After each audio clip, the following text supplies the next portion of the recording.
বিশেষ করে ছাত্রদের উপর যখন গুলি করা হয়, এদেশের বহু ইসলামিক দল স্বরাষ্ট্রমন্ত্রীর সাথে যখন বৈঠক করে তখন তিনি কারফিউ বন্ধ করে বলেছিলেন, আমার ছেলেদের বুকে গুলি চলবে, তা হতে দেওয়া হবে না।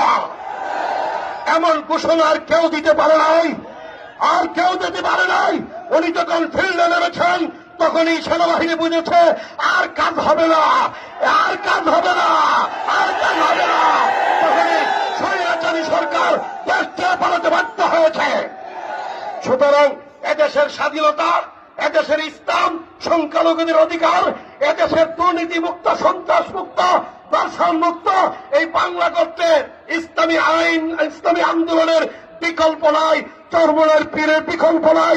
এই জন্য আসুন সর্বস্তরের জনতাকে আহ্বান জানাই, ইসলামী আন্দোলনে যোগ দেন। ইসলামী আন্দোলনের পক্ষে ব্যাপক ব্যালটের মাধ্যমে বিপ্লব গঠন, বিশেষ করে নেত্রকোনার এই সিট সদরবার হাট্টায় যদি হুজুর আমাকে প্রার্থী দেন, আমার পক্ষে কাজ করতে কে কে তৈরি, হাত ধরে ইনশাল্লাহ।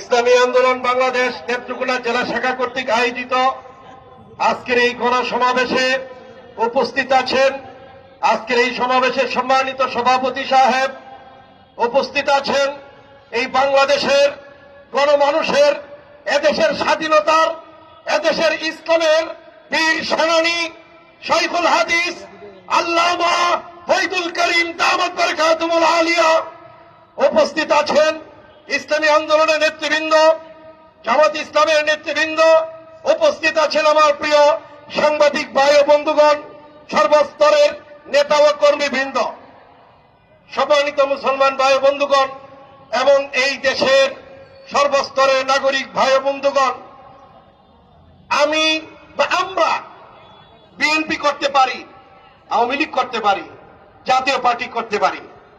আপনারা জানেন 34 বছরের আমার কর্মজীবনের এই নেত্রকোনার আনাচে খানাচে বহু মাহফিল করেছি, বহু জায়গায় গিয়েছি। আমাকে আওয়ামী লীগের ধর্ম সম্পাদক হওয়ার প্রস্তাব দেওয়া হয়েছে, বিএনপি থেকে প্রস্তাব দেওয়া হয়েছে। আপনারা এই কথা জানেন, 2001 সালে 4 দলীয় ঐক্যজোটের, ইসলামী ঐক্যজোটের জেলা সেক্রেটারি ছিলাম আমি, নির্বাচন করেছিলাম, সরকারও আমরা গঠন করেছিলাম। কেন আমরা ইসলামী আন্দোলনের সাথে সম্পৃক্ত হইব, কেন আমরা ইসলামিক দলে থাকি, এই কথাটা আপনাদেরকে বুঝতে হবে। বিএনপি, আওয়ামী লীগ এরাও তো মুসলমান, জাতীয় পার্টি মুসলমান। মুসলমানের দল করতে পারলে, জান্নাতে যেতে পারলে, এই দল করলে যদি জান্নাতে দেওয়া যায়, ইসলাম ঠিক থাকে, তাহলে এটাই তো চলে। হুজুরদের আলাদা দল করার দরকার তাই কি? কথা ঠিক কিনা কি কর? বুঝতে হবে। আমি যখন কোরআন হাতে নেই, আপনি যখন কোরআন হাতে নেবেন, কোরআন আপনাকে বলবে ওমান লাম ইয়াহকুম বিমা আনজালাল্লাহ ফাউলাইকা হুমুল কাফিরুন ফাউলাইকা হুমুজ জালিমুন ফাউলাইকা হুমুল ফাসিকুন। যারা কোরআন দিয়ে দেশ চালায় না, কোরআনের আইনে দেশ চালায় না, আমার আল্লাহ ফতোয়া দিয়েছেন এরা কাফের, এরা ফাসিক, এরা অত্যাচারী, এরা জালেম। আল্লাহর কোরআন বলে ইনিল হুকমু ইল্লা লিল্লাহ, এই পৃথিবী আল্লাহর, ইন্নাল আরদা লিল্লাহি, জমিন আল্লাহর, এখানে আইন চলবে আল্লাহর, কোন মানুষের আইন চলতে পারে না। আজকে এই বাংলাদেশে মুসলমান নামদারি যে সকল দল রাজনীতি করছে, সেটা আওয়ামী লীগ হোক, বিএনপি হোক, জাতীয় পার্টি, তাদের কিন্তু এই কথার পরিষ্কার ঘোষণা আছে, তারা কোরআনের আইন, আল্লাহর আইন দিয়ে দেশ চালানোর পক্ষে না।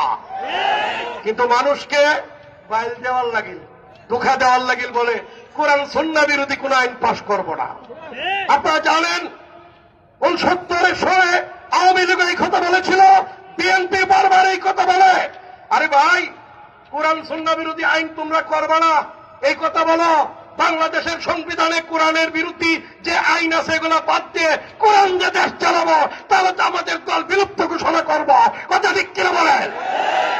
কিন্তু মুসলমানের ভোট, হুজুরের ভোট, এইগুলাকে কালেকশন করার জন্য একটা দল বারবার বিভ্রান্ত করে, এই বিভ্রান্তিতে আর মুসলিম জাতি পড়তে চায় না।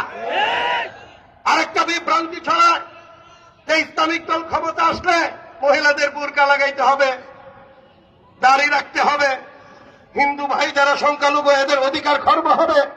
আপনাদেরকে বলতে চাই, দীর্ঘ 1000 বছর ভারতে মুসলমানরা ক্ষমতায় ছিলেন, কোরআনের শাসন ছিল, কিন্তু এরপরেও বাংলা এই ভারতবর্ষে মুসলমান সংখ্যাগরিষ্ঠ হয় নাই।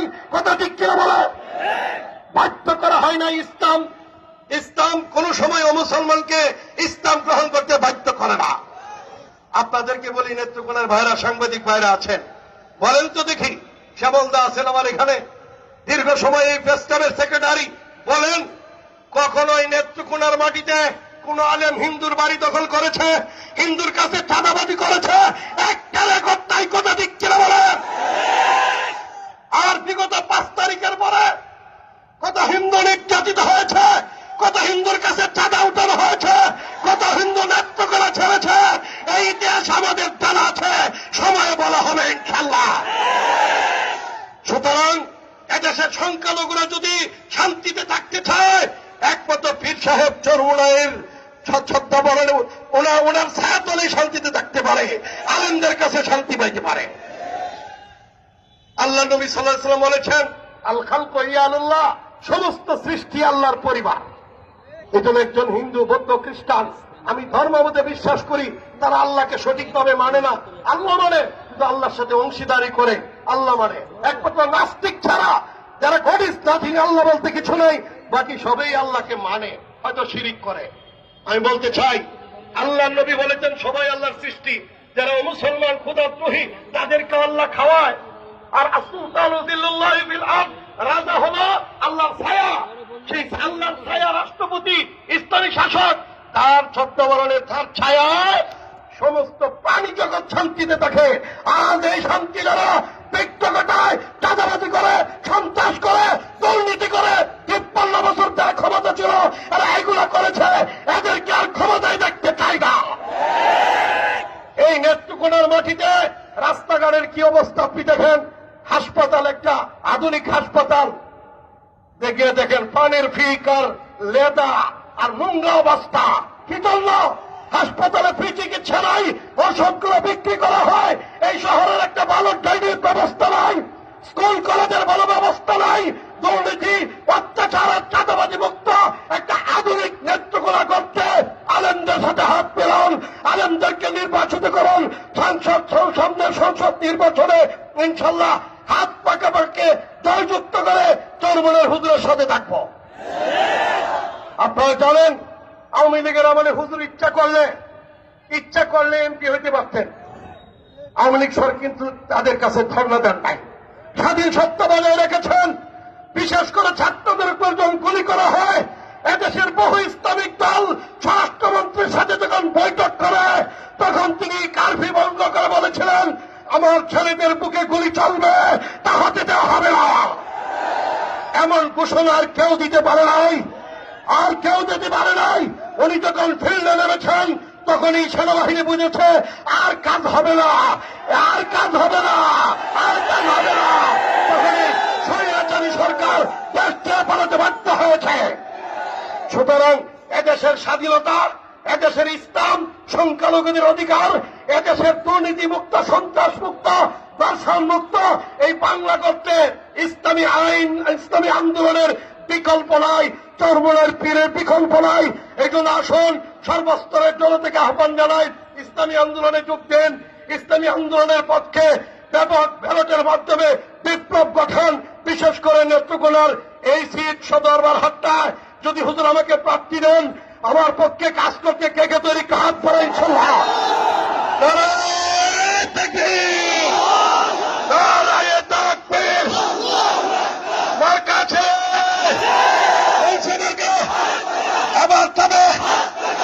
আসসালামু আলাইকুম ওয়া রাহমাতুল্লাহ।